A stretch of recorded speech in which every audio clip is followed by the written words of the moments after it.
Los aspirantes a la presidencia de la República, Xóchitl Gálvez de la coalición Fuerza y Corazón por México, Claudia Sheinbaum de la coalición Sigamos Haciendo Historia y Jorge Álvarez Maínez del partido Movimiento Ciudadano participaron en el tercer debate rumbo a las elecciones del 2 de junio. Con nosotros los programas sociales van a continuar, van a evolucionar.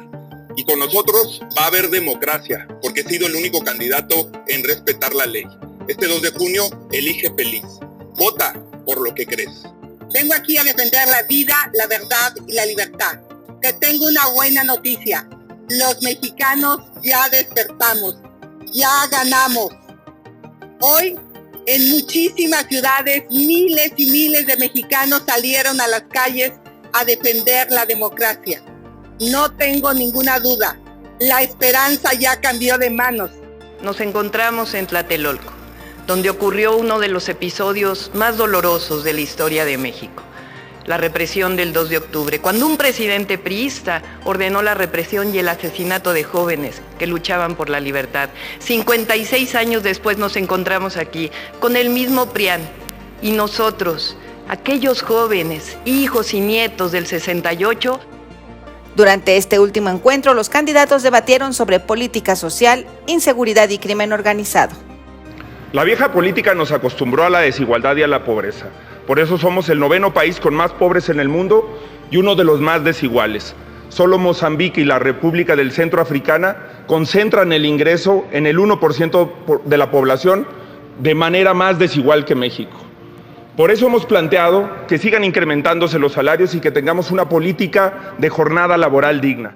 En mi gobierno vamos a mejorar los programas sociales, pero además tendremos otros. La pensión de adultos mayores empieza en 60 años. La beca para niños y jóvenes será universal. Crearemos 20,000 estancias infantiles y 100,000 escuelas de tiempo completo. Con el nuevo Seguro Popular habrá tratamientos y medicamentos, pero sobre todo me comprometo a terminar con la pobreza extrema. Estamos recuperando los derechos y ampliándolos que el PRIAN convirtió en mercancías, en privilegios y en negocios. El día de hoy, 28 millones de familias reciben un programa de bienestar. 8 de cada 10 familias en nuestro país y de manera directa, sin ningún intermediario.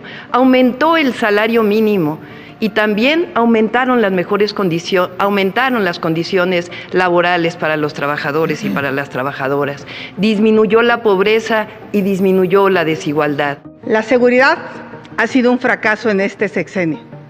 186,000 personas asesinadas. 50,000 personas desaparecidas. ¿Y cuál ha sido la estrategia de este gobierno? Entregarle el país al crimen organizado. Yo propongo una nueva estrategia de seguridad. Se acabaron los abrazos a los delincuentes. Calderón tomó una de las decisiones más terribles en nuestro país, la guerra contra el narco. La guerra quiere decir permiso para matar. Y puso al frente de esa guerra a un personaje siniestro, García Luna, que hoy está preso en los Estados Unidos. Llegó Peña Nieto y no cambió en mucho la política, siguió la guerra contra el narco, hasta que llegó el presidente Andrés Manuel López Obrador y cambió la política, de declarar la guerra a construir la paz. Conmigo no se tienen por qué preocupar de cuál García es peor, si García Luna o García Harfuch. Conmigo, el que va a asumir la tarea de pacificar al país, de darle seguridad, de acotar la impunidad, es el presidente de la República. Es una tarea que no se puede delegar. Por eso, desde la Constitución, el presidente de la República es el comandante supremo de las Fuerzas Armadas. Por eso hay que honrar a las Fuerzas Armadas y hacer una estrategia en la que por la vía civil formemos una policía competente, una Policía Nacional de Caminos que recupere el control del territorio nacional, policías estatales que nos permitan aventajar en esta lucha contra la delincuencia con inteligencia, con estrategia, delimitando el universo criminal. Finalmente, los candidatos hablaron sobre migración y política exterior, democracia y división de poderes. Sobre política exterior, por supuesto que vamos a observar los principios constitucionales. Nuestra Constitución es muy clara. Hablamos necesariamente de la no intervención, de la soberanía y, por supuesto, de la paz. y vamos a reivindicar la política exterior que ha seguido el presidente de la República, que nuevamente la ha puesto en alto. Voy a ser un presidente que defienda a las mexicanas y a los mexicanos en donde estén. Y para eso hay que hacerlo con congruencia. Para exigir respeto en la frontera norte, hay que respetar los derechos humanos en la frontera sur. Dejar de ser el patio trasero de los Estados Unidos. Esa falta de dignidad fue la que llevó a Felipe Calderón a declarar la guerra contra las drogas. Esa guerra dejó horror y fosas en México y a Estados Unidos lo llenó de opioides, de fentanilo, de precursores químicos. Hasta el propio presidente Biden ya ha rectificado sobre el tema. Hoy la política exterior es un desastre. Con el gobierno autoritario de Morena, pues obviamente se ha alejado del mundo para que no lo critiquen. La política exterior de mi gobierno tendrá 2 brújulas. La primera serán mis valores: respeto a los derechos humanos, libertades, protección a los migrantes. Por supuesto que quiero al pueblo de Cuba, Nicaragua, Rusia, Venezuela, pero yo no voy a invitar a sus ejércitos a desfilar en México. Creo que más importante que pensar en el beneficio de los partidos, como se ha hecho en los últimos años en México, es diseñar gobiernos que le cumplan a las ciudadanas y a los ciudadanos. Si no, con coalición o sin coalición, los gobiernos no tienen sentido. Y lo que necesitamos es una ley de rendición de cuentas que permita que las promesas que se hacen en campaña sean exigibles. Nuestro proyecto de nación lo hicimos de manera plural, con diálogos por la transformación. Hay personas como el doctor Juan Ramón de la Fuente, el doctor Kersenovich y muchísimos otros expertos que han sido parte de nuestro proyecto de nación. Es decir, se está construyendo un proyecto de nación digno del México del presente y del futuro, que dé continuidad a la cuarta transformación de la vida pública. Yo voy a representar un gobierno de coalición, pero no solo con los partidos que me trajeron a la presidencia.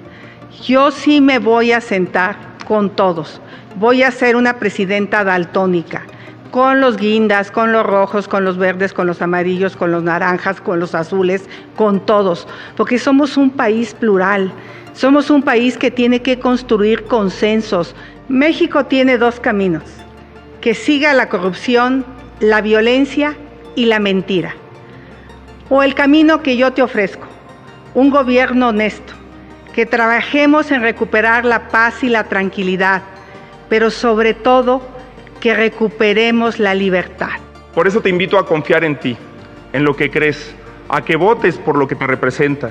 Si en 20 años tuvieras que explicar tu elección, tu próxima elección, ¿de quién te sentirías orgulloso de haber votado? Me comprometo con el pueblo de México a gobernar para todos y para todas, y a llevar a México por el camino de la seguridad, de la paz y de la prosperidad compartida. Este 2 de junio, igual que lo hicimos en el 2018, que hicimos historia, vamos a hacer historia. Con información de Susana Cerezo, Amexi.